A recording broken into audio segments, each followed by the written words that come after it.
Hello guys, today I'm going to review The Medium and try to explain why it's well worth investing 8 hours of your life to play the game, so without further ado, let's get right into it.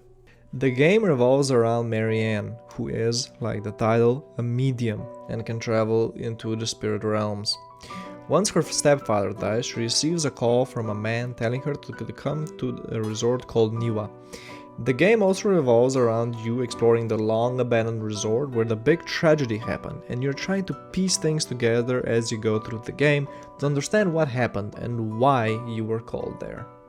This game is promoted as a psychological horror game, and if you don't want to play it just because of the horror game element, don't worry, there's not that many jump scares. I myself got jump scared only once, and that's coming from a person who gets jump scared easily, so that must be saying something. To me, this was more of a story-driven game with puzzle-solving elements. I like how the story is presented in the game a lot. Most of the info is buried in postcards, documents, and memories you see throughout playing your game, rather than long drawn-out cutscenes. And unlike other games where this is the case, you really are looking forward to the next piece of info and puzzling in your mind where all of this fits into the story. For example, there's a story between a patient and a nurse, and ever since the first document that I saw where their story was slightly explained, I could not wait to find the next piece of info to see where their story leads and where it ends up. But as good as the story is, there are some of the side stories where I just didn't understand why they were there.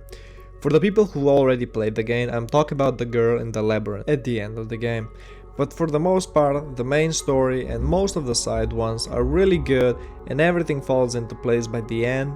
And if you like paranormal stories, this is a game tailor-made for you and I think you'll really enjoy it. I mentioned puzzle solving elements before, and I like how Marianne's medium powers were used in the game to give another dimension to the gameplay. There are times where the screen gets split into two and you can control her in the real one and in the spirit one. For example, if the door is locked in the real world, you can travel to the spirit one and open it somehow. I especially like the scene where you control the clock in the real world and the time in the spirit world actually goes to the point in time that you set the clock to, so you get to see more of the story and what happened in that precise moment. Lastly, I want to talk about the art style of the game. The real world looks great and the post-Communism era Poland was presented well, but the spirit world was where it shines and it looks phenomenal and nothing I've ever really seen before. It really was something special. It gives off a vibe of a post-apocalyptic world where souls roam free, being changed from normal people to abnormal monsters. You get to see that in the end of the game. And when you're playing in that world, you always feel uneasy and you never know what's lurking but in the next corner. And because of all those reasons, I would recommend this game to everyone who's searching for a short game with a great story and great visuals to go with it. I hope you enjoyed the video and I'll see you next time.